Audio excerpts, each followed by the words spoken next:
She gave me my voice that I denied. This is Becoming the Optimal You. Inspiring growth for the mind, body, and spirit.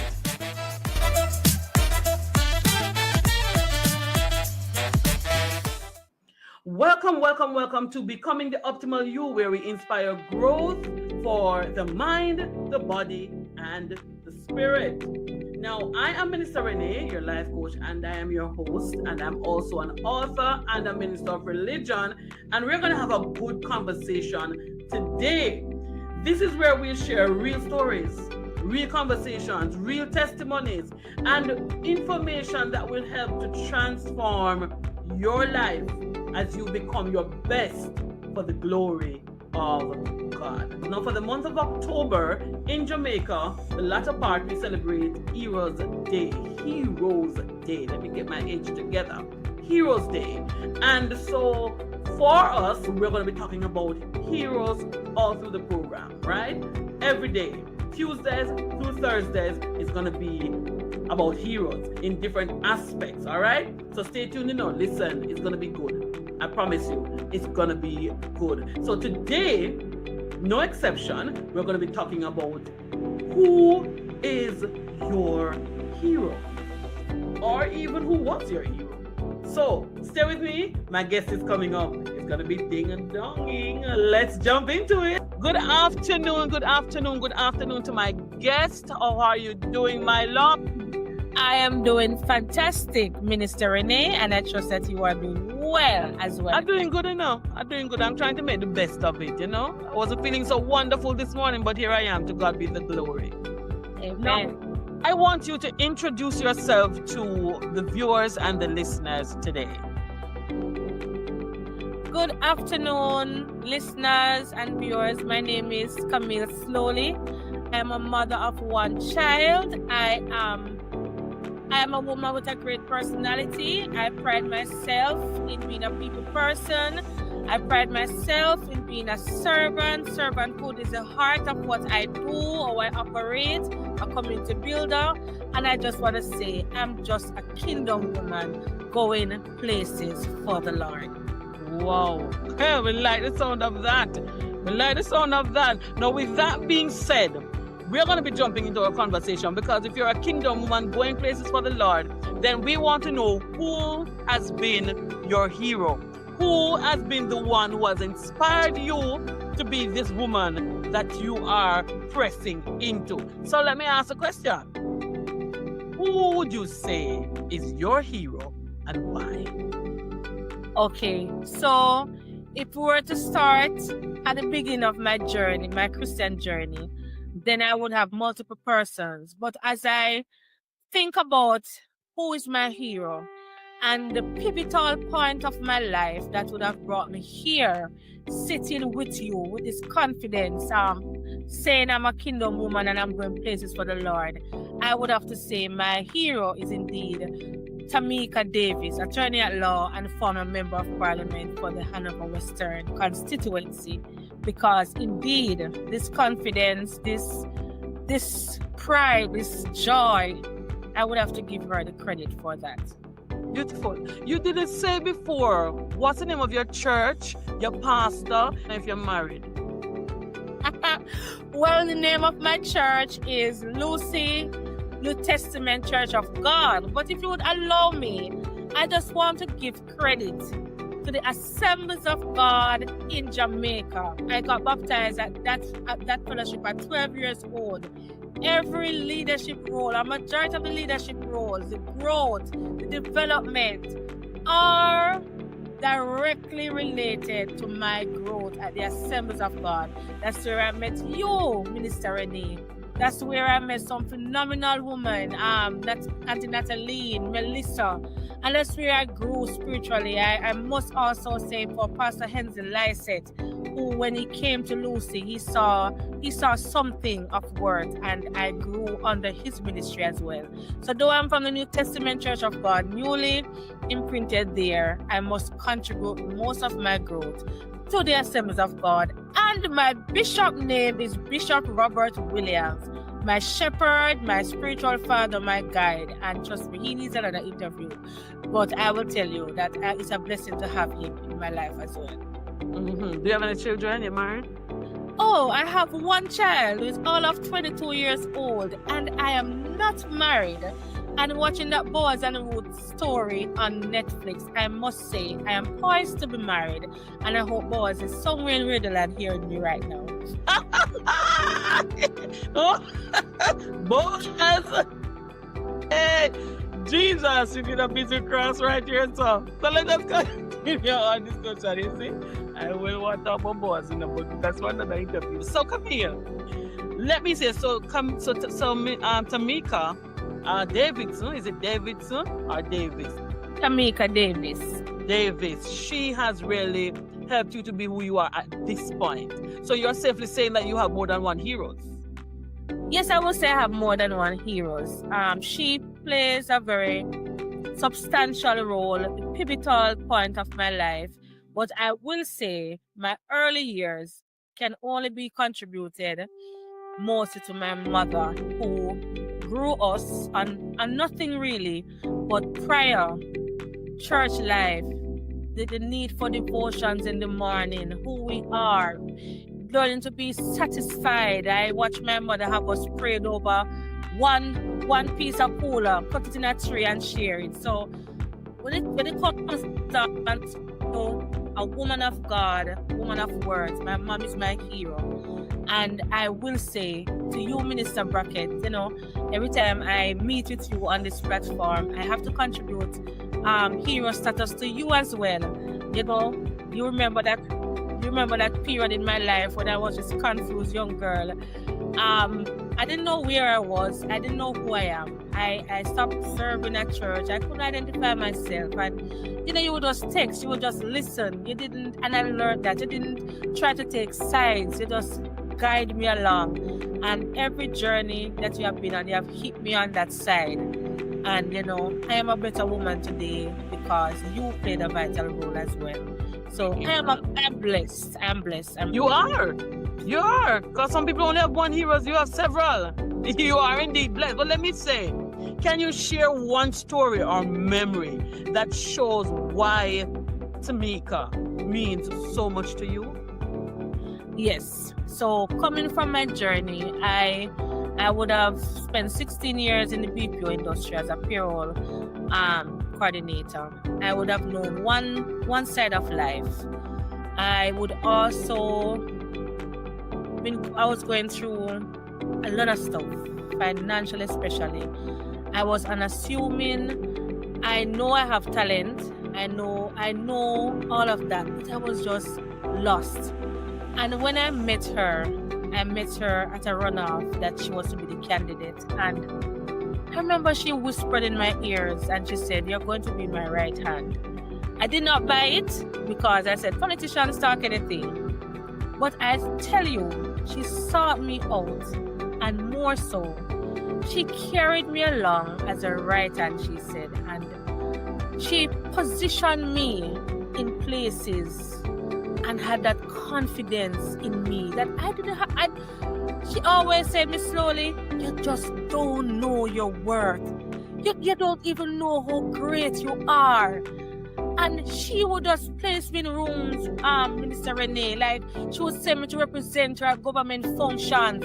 I had to stand and look down in the crowd at custos, at ministers. I remember one time someone asked me who I was. Are you a counselor, MP? Like, who is this young lady? Who is this nobody? This nobody, precisely. Yeah. And people would wonder, and when I opened my mouth to speak, like she gave me my voice that I denied.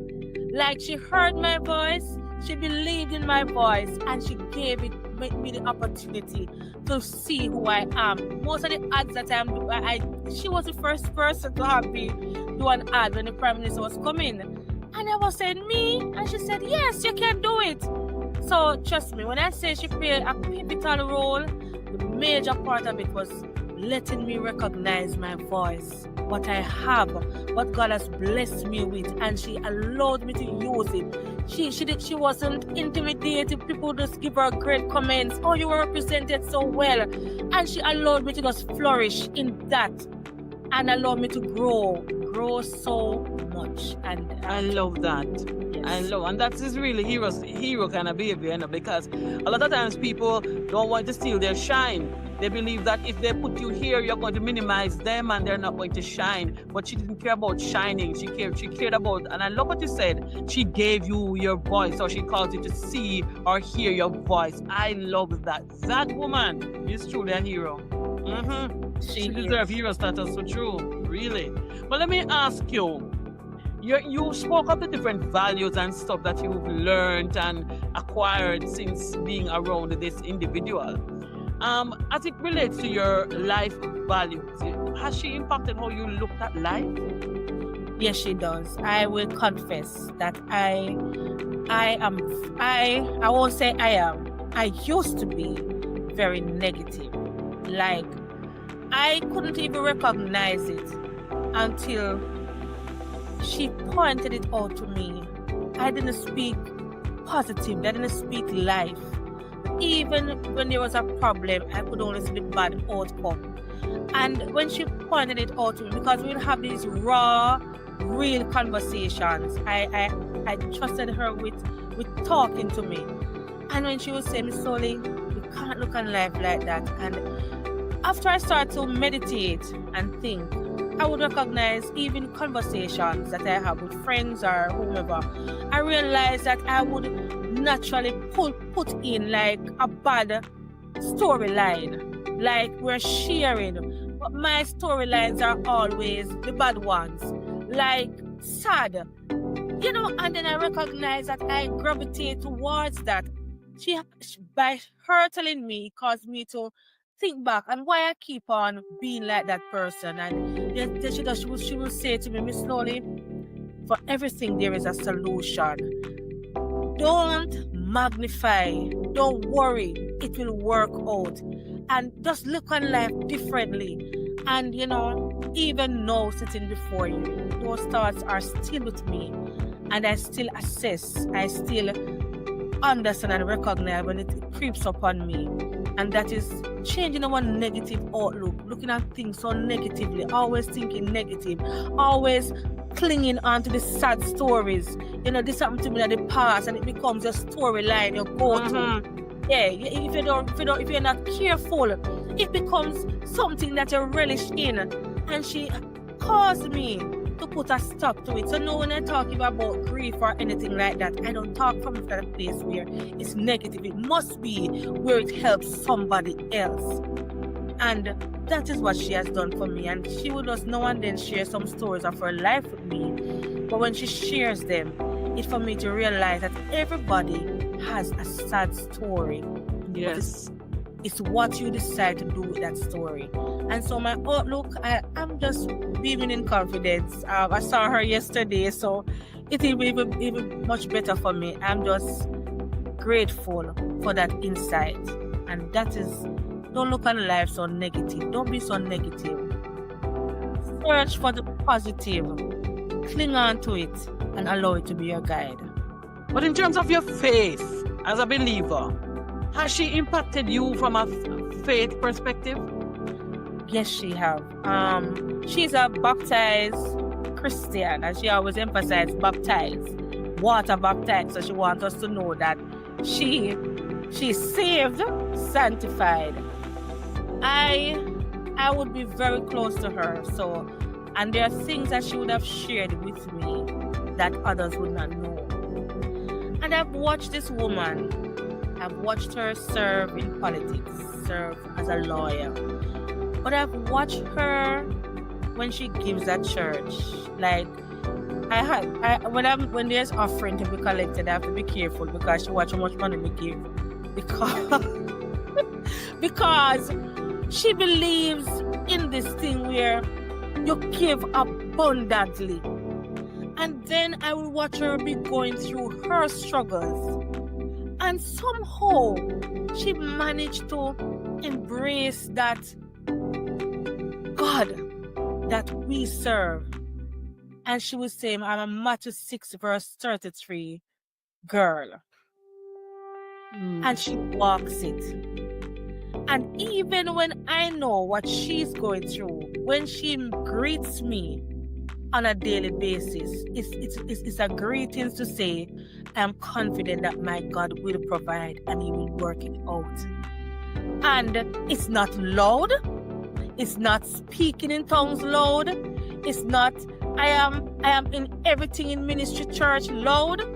It's just this woman who could have chosen another route. But even in her esteemed position, she's just humble and just cling on to that God thing where I walk in Godfidence. Yes, and it's I like that. Yes, Godfidence. And I must say, I'm not working now. And I even saw her today, and even that she had demonstrated to me and shared with me, and I watch her in grace operating, that God got you. It gives me hope. It encourages me. So when I say she's my hero, those are the heroes that I come from. Because it's good when we see persons dressed up out the road and we say, hey, they have everything. But Minister Renae, when I can know your story or part of it, and I see you present yourself every day on SGG radio, and you just serve, and you just bubbly, and you just do what God said you have to do, it encourages the person. Guess what? I can do this. I can go on. And that is what she has done where my faith is concerned. And I'm grateful for it. Beautiful, beautiful. But what's the biggest lesson you've learned from your hero?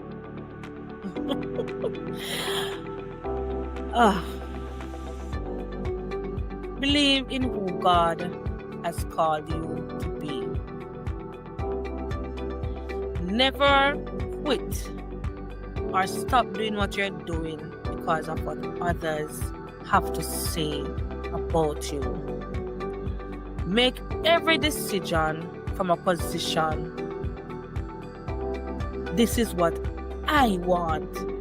This is what I see. This is what I am doing. But never allow others to remove you from where God has placed you. The impact that you are making. Never allow others. And I have struggled with that. And when the mouths came and the talk came and everything came, I wanted to cave in. I wanted to run. I want to give up. I want to quit. And she would say to me slowly, never make that decision from that angle. Even when I was saying, it's too much, she's always saying to me, this is what God has called you to do. This is what God has placed in your life. This is what you are blessed with to gift others. You don't stop it because of others. And I cry sometimes because when I remember we were in church and the sermon was similar to, and it just so ironic, she showed up at church. I wasn't expecting her at my church. And when we were coming in the vehicle, she said, what a way pastor show a word on you. And we were just laughing because it was the same thing the pastor was saying. Our giftings, our calling, the service that God has called us to. So many of us hide away. So many of us run away. But God has called us to that. And that is staying with me. And that is why when you asked me to introduce myself today, I said, kingdom woman going places for the Lord. And maybe 2 days before I wouldn't say that to you because I would be so unassured and afraid, but I'm not afraid anymore. And I thank her and days, because the growth that I've experienced now, if I had quit when I wanted to and she would have allowed me to, then I wouldn't be even here with you saying to her that she's my hero. Yeah. Right.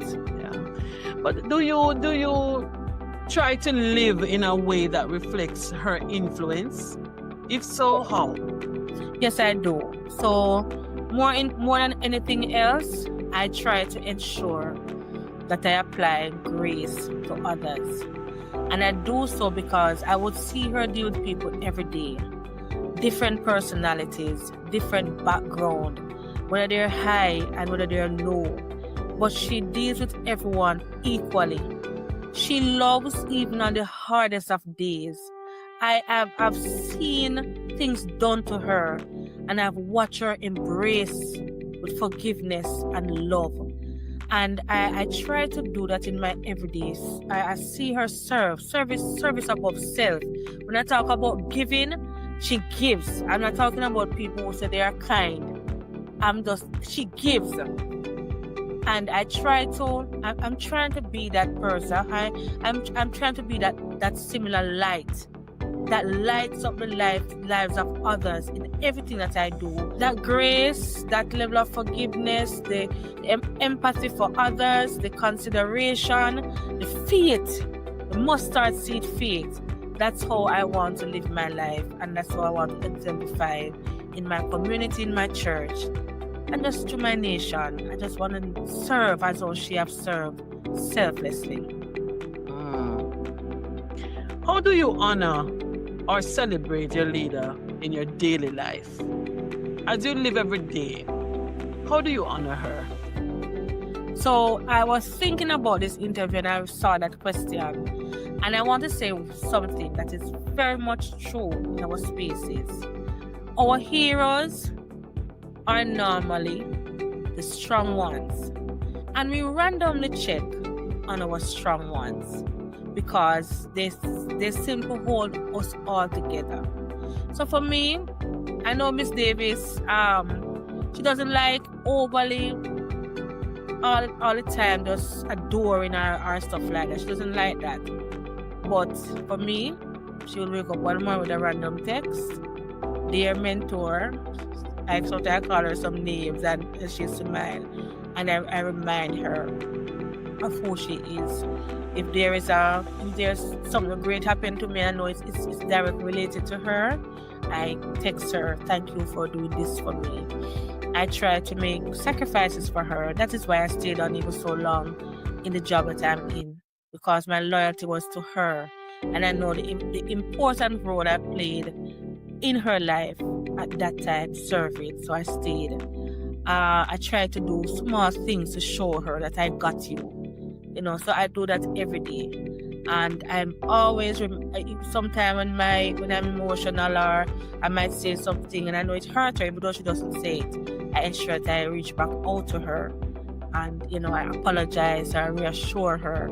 So that is what I do every day for her to remember that this girl, that she would have made an impact on her life since 2019, loves her, and I appreciate her. And you live your life in a way that people probably sometimes see you and say, that reminds them of Miss Davis, or Miss Davis would have said that, or even in your own self, you think this is how she would have responded or done or acted. Yes, some persons normally first give me the nickname MP because I represented her that well, especially when it comes on to speaking engagements. We're different in personalities, I must tell you that.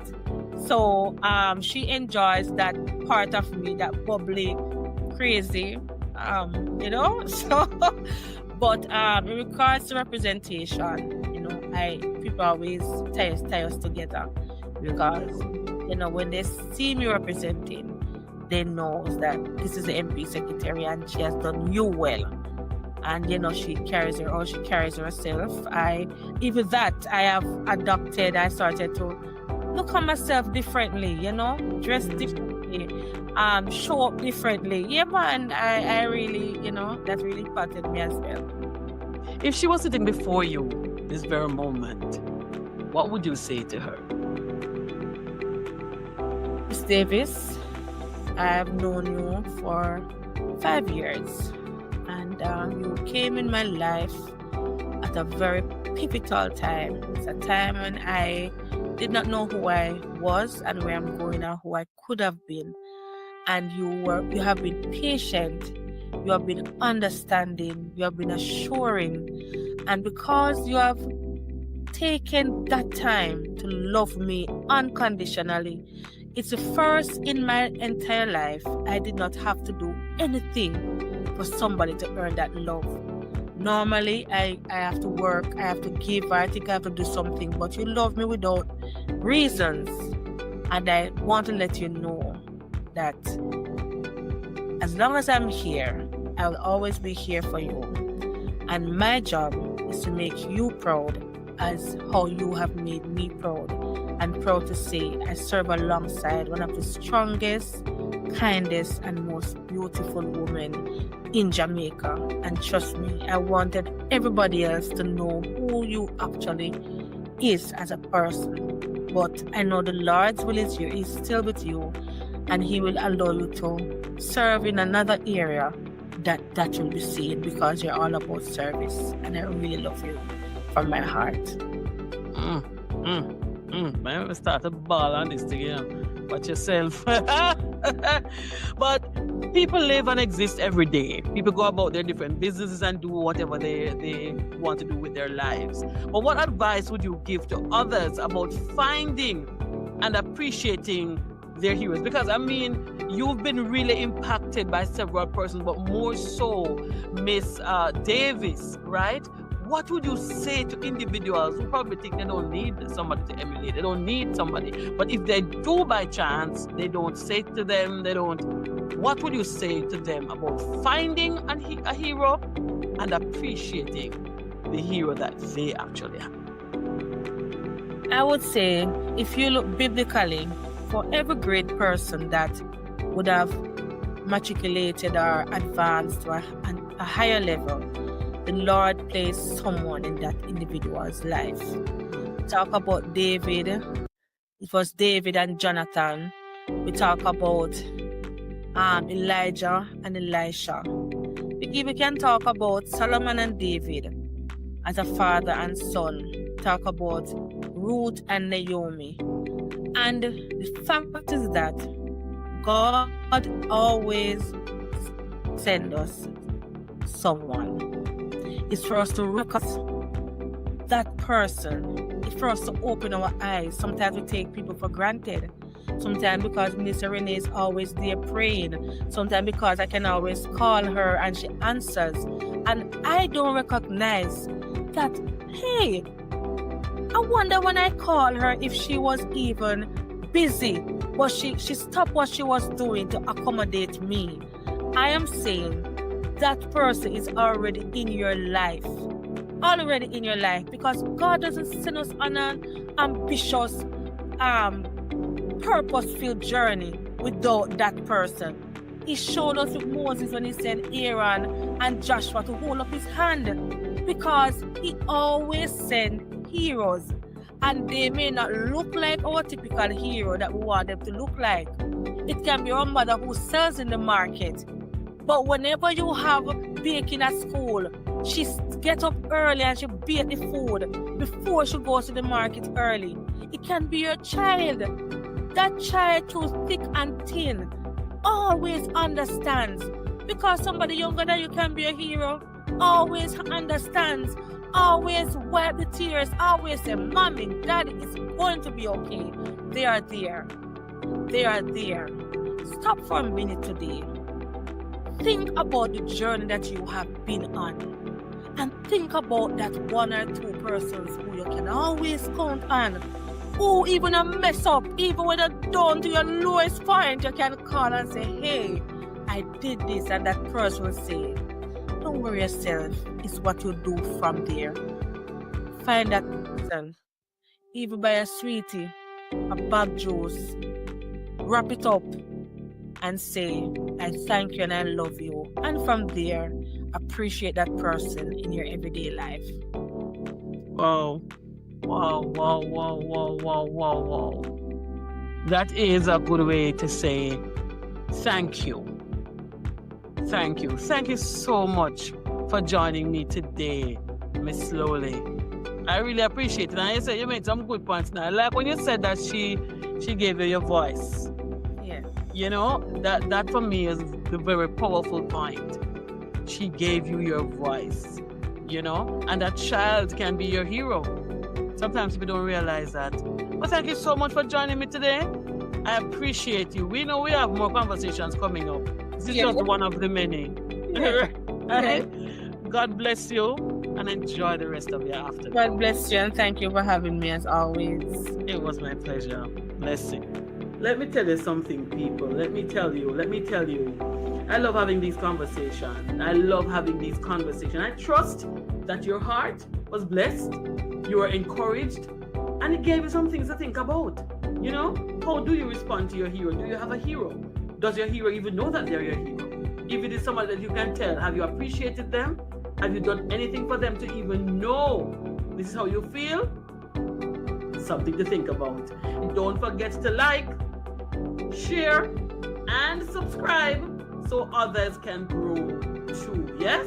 It's not just about you. Let's share the wealth. Yeah? Until next time, keep pursuing the growth in your mind, your body, and your spirit, all for the glory of God. Blessings. Thank you so much for joining me today. I hope this conversation has inspired and encouraged you to keep growing in faith, wellness, and purpose.